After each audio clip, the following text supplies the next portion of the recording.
slideshow that Jeremy just did on Fluff has made me really hungry. So we're going to dedicate our cooking segment, of course, to the making of my favorite sandwich made with Fluff, the Fluffernutter. What you need, of course, for a Fluffernutter is bread. So are there different ways that a Fluffernutter can be made? Are we going to cover those? We are going to cover every step of the Fluffernutter making process. Okay, because there's some decisions you got to make. Yes, there are some very good decisions. The first decision is what type of bread do you use. Now, you're a fan of wheat bread. Obviously. No, actually, I'm not, but that's what I brought. You're not a fan of wheat bread? Not for a Fluffernutter, but that's what I brought. Okay, so when you make a Fluffernutter, what kind of bread do you use? Typically white bread. Okay, so thin cut white bread. Rule 1, white bread. Actually, the one for the Fluff Festival was white bread. Okay, but since Jeremy brought wheat bread, we have to use wheat bread. Step 2 is your peanut butter. Now, we went and got, Matt ran to the store and got us some Skippy peanut butter. This is our executive producer, Matt. Yeah. We keep promoting him on each show. So he got Skippy on this one. I am a fan of Peter Pan peanut butter, but if you've been following the news, I don't think you can get Peter Pan peanut. I was in the Shaws and Ashland right before taping, and I tried to find some Peter Pan peanut butter. Yeah, there ain't any. No, it's gone. Yeah. Well, no, what they've done is that shelf space where the Peter Pan used to be, the vacuum has filled in, and they've basically put all the peanut butter in different areas now. That's I don't even know if Peter Pan's coming back. Is it? I hope it is. Maybe it has gone to Never Never Land. Oh man, I would be really so. As we were talking about this, I was talking to you on the phone earlier this week. I still have a jar of Peter Pan peanut butter in my house. Here, if I can tell a quick story. Okay. So it's been all over the news that you shouldn't eat Peter Pan. It's all been recalled. So I'm talking to Keith about this, and he's like, yeah, I'm going to bring in my jar of Peter Pan. We're going to use that. I was like, are you crazy? Do you want to die? And he's, yeah, I'm going to do it. But, I mean, I've eaten half of the peanut butter already, and I'm still here. So I think I'm okay. Maybe I've got to go check the internet. Could be that all the snacks you eat negate the poison of the peanut butter. I don't know. All right, so we're going to use Skippy peanut butter to make our Fluffernutter. Number 3, a knife. Now, we also have another step 3, fluff. Okay. Now, you like the big jar, plastic jar, right? Yeah, I prefer the glass jar. It's smaller. It's not as much fluff.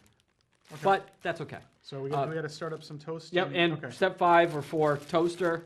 And we've return appearance of our toaster.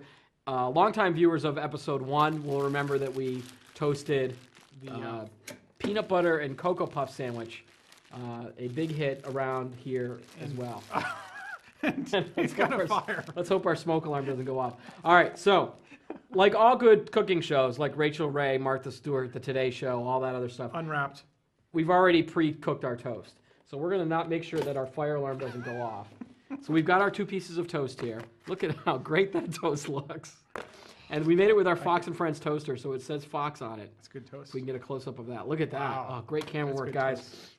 All right, we have a controversy in terms of how we make our fluff sandwich. Because I've only got one knife, normally what I do is a 2-knife job. Yeah, so you don't. So you don't want to. It's like mixing chocolate and peanut butter. Cross contamination. Cross contamination. You don't want it. So you want it 1 knife for the peanut butter and 1 knife for the fluff. Because we only have 1 knife, we're going to do something different. I like to put peanut butter on both sides and then the fluff in the middle. That's the perfect way to make a sandwich, a fluff sandwich, Fluffernutter. Can you demonstrate how so it works? what we're going to do? No, what we're going to do now, since we only have 1 knife, is we're going to put the peanut butter on the one side. Okay, the Fox side. The Fox side. And again, we have differences of opinion about how much peanut butter to put on. That's a good close-up we got of that. That's excellent. Oh, so now I'm screwed because I've got peanut butter on my knife. Well, you can cross-contaminate my fluff. All right. The best way if you only have 1 knife is to do this to the peanut butter or to your knife. Just try to get as much peanut butter off. Did you learn that in cooking school? I did. Okay. 5 years of cooking school to learn that. All right, so we've got our fluff. I don't know if we can see any of that fluff. This stuff is good. See? Because it's a big jar. So we're going to put it on side 2. The B side, as we call it. And this looks good. I can't wait to try this. And so do you like to use like a little fluff or a ton of fluff? I like to keep my peanut butter to fluff ratio about the same. About the same? So, because I can tell you, that sandwich I bought at the Fluff Festival, yeah, very little fluff on it. Really? Why would they do that? Well, maybe they were cheap. I think the more fluff.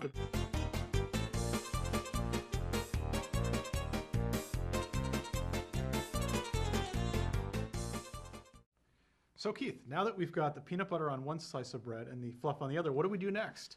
By the way, nice shirt. Oh, thank you. All right, so you're going to take the peanut butter and the fluff, and very carefully, because accidents have been known to happen the last time we did this, you're going to merge them together, and then you've got your Fluffernutter sandwich with the word Fox there. That's nice. And so now the big debate here is, what do we do with the sandwich in terms of cutting it? Because you're going to have some, you're really hungry, So right? what are the different cutting options? Option 1, cut down the middle. Option 2, diagonal. Okay. Option 3, I don't want to get into. Okay. Because I don't know what option 3 So is. is this my pick here? Or Your are you pick, just gonna do it? diagonal or I'm split gonna down the middle. Down the middle. Down the middle. All right, good choice, my friend. Because, you know, I think if you do diagonal, you just ruin the sandwich. Well, because then someone gets like the bad part of the crust. I always think that there's a good part of the crust, which is here, and the bad part of the crust is the top part. So if you cut it diagonal and you get all of the bad part, Oh, and so only it's, part of the, but what if you're not sharing the sandwich? oh, well, then it doesn't matter. Okay. All right, so here's our fluff sandwich. You're gonna have some. Can you cut mine in quarters, please? No. Please? No. Okay. So if you want the recipe for this Fluffernutter sandwich, Yeah, where can you get that recipe? you can get it on our website at taquitos.net. Oh, actually, no, we're not even going to put it on the website. Okay, 'cause you can it's- email us, or it's on the jar. it's on the jar. And speaking So of the jar, if Brian can get a close up there, yeah. It's in fact. does that actually have instructions? Wait a minute, let's read the instructions here. Spread one piece of bread with marshmallow fluff. Spread another with peanut butter. Put them together, and what have you got? Fluffernutter? That delicious sandwich, the Fluffernutter. So is that where you learned it, or That's how I learned. Did you independently come up with that recipe? Actually, I spent 5 years at culinary school. Culinary school. That was you. I'm attorney Jim Snakalov. When cable companies make mistakes, I make them pay. Call me, I can help.